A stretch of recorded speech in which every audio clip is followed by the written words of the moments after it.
여러분 안녕하세요. 호수영어의 수아쌤입니다. 우리 스텝 2 첫 번째 강의인데요.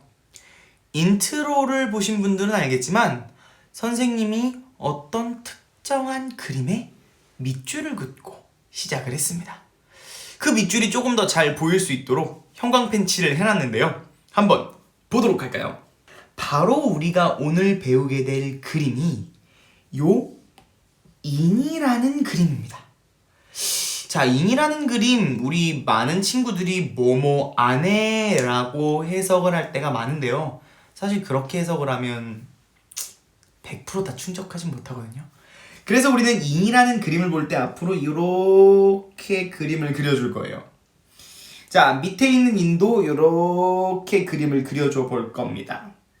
자, 이게 왜 이렇게 그렸는지는 밑에 강의에 나올 거고요. 오늘은 이 인의 그림을 세 가지로 분류해서 선생님이 먼저 설명을 해주도록 할게요. 첫 번째는 인이라는 건 어떠한 공간 내부를 이야기할 때 사용이 돼요. 이게 첫 번째 사례. 두 번째 사례로는요, 인이라는 녀석은 어떠한 한 용기 안에 무언가 있을 때 인이라는 표현을 씁니다. 자, 세 번째는 옷을 입고 있을 때도 인이라는 표현을 쓰거든요. 굉장히 다양하게 쓰이죠, 생각보다. 뭐 안에라고 퉁치고 넘어가도 되지만 실제 인의 그림은 안에 하나만 이야기하기는 좀 부족합니다. 진짜 인의 그림은 우리가 그림에서, 이 지문 그림에서 표시했던 것처럼 요렇게 표시, 즉 어떠한 경계를 나타내는 표현이 바로 인이라는 그림이에요. 첫 번째, 공간을 나타내는 인이라는 거.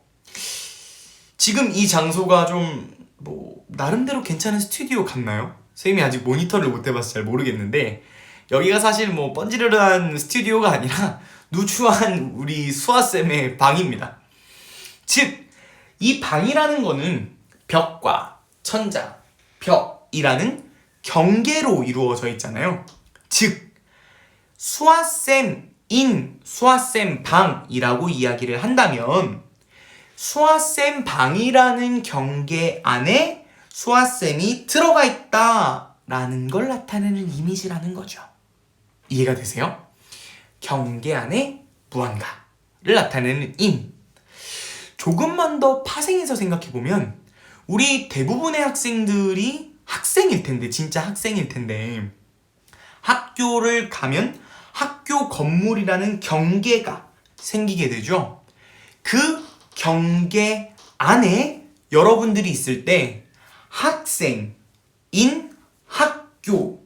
학교라는 표현을 써줄 수 있다라는 겁니다. 자, 방에서 학교로 한 번 더 넓어져 볼까요?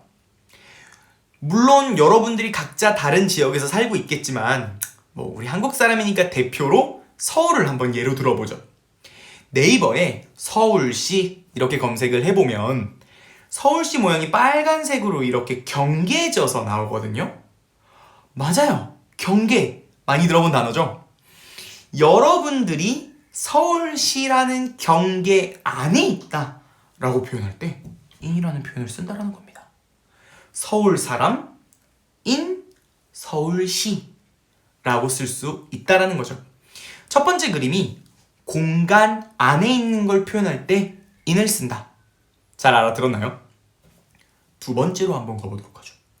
두 번째의 인은 어느 용기 안에 라는 말을 쓰거든요. 커피잔이 있습니다. 마시고 싶은데 잠 못 잘까봐 못 마시겠어요. 이 커피잔은 이 유리잔이라는 경계 안에 커피가 들어있는 겁니다. 그쵸? 경계 안에 커피, 커피인 잔, 컵 이렇게 생각을 해주시면 된다라는 거예요. 다른 용기들도 한번 살펴볼까요? 당연히 우리가 라면을 덜어먹는 그릇도 라면인 그릇이라고 표현해서 어느 한 용기 안에 있는 라면을 표현해 줄 수 있다라는 거고요. 호주머니를 표현할 때도 호주머니 안에 여러분들 요즘은 동전이나 현금 잘 안 가지고 다니죠. 여러분들도 카드를 많이 들고 다니더라고. 호주머니 안에 카드라고 할 때 카드인 호주머니, 혹은 장바구니에 두부가 담겨있다 라고 할 때도 두부인 장바구니, 장바구니라는 경계 안에 들어가 있다라는 표현인 겁니다. 이렇게 두 번째, 용기 안에 무언가 들어있을 때 in을 쓴다. 정리가 됐나요? 세 번째로 넘어가 보죠. 세 번째는 이제부터 좀 재밌어지는 것 같은데, 옷을 입고 있을 때도 in이라는 표현을 써요. 왜냐? 이렇게 한번 생각해보면 돼요. 이 녹색깔 후드티라는 경계 안에 선생님 몸이 들어가 있는 거잖아요. 그쵸? 그래서 수아쌤인 녹색 후드티라고 표현이 된다라는 거죠. 여러분, 영어에서 뭔가 옷을 입고 있다고 할 때 굳이 녹색 후드티라고 안 하고 그냥 색깔만 얘기해 줄 수도 있거든요. 요거는 우리가 좀 알아두면 어디 가서 좀 아는 척 좀 하자. 그죠? 네. 수아쌤인 녹색이라고 하면 아, 수아쌤이 녹색 옷 입고 있구나 라고 생각을 할 수 있고요. 이런 것도 한번 보죠.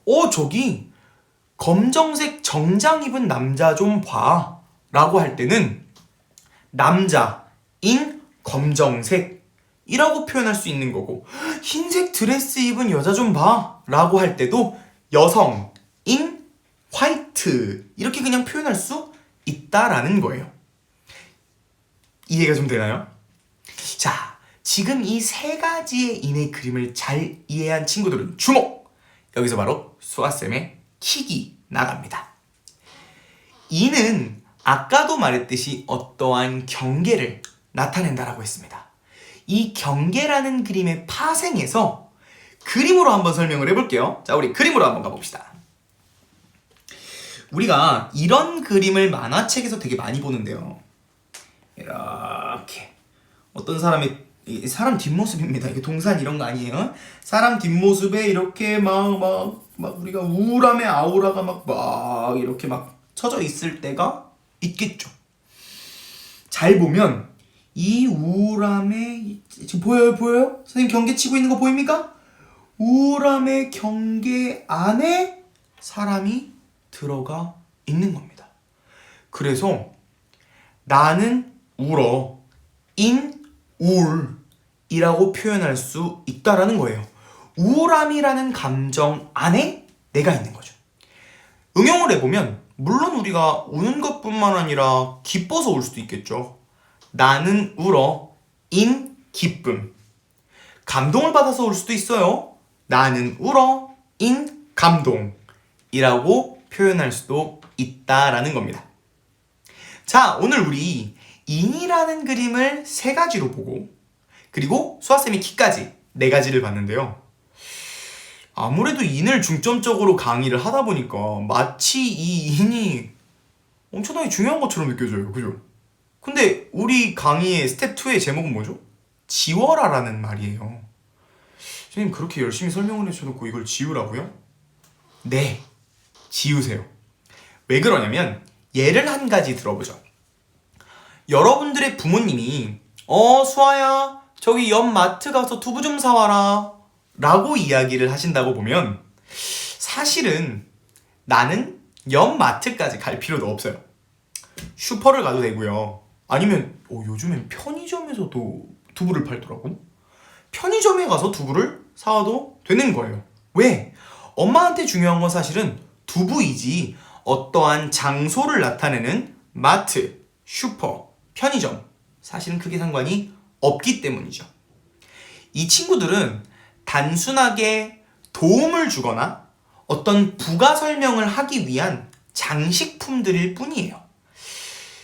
언젠가는 우리가 이 장식품들도 좀 봐야 되긴 하겠지만 메인을 보기에는 지금 우리로서는 더 어려운 역할밖에 안 하기 때문에 일단은 좀 지워주자는 겁니다. 우리 그림으로 한번 넘어가 볼게요.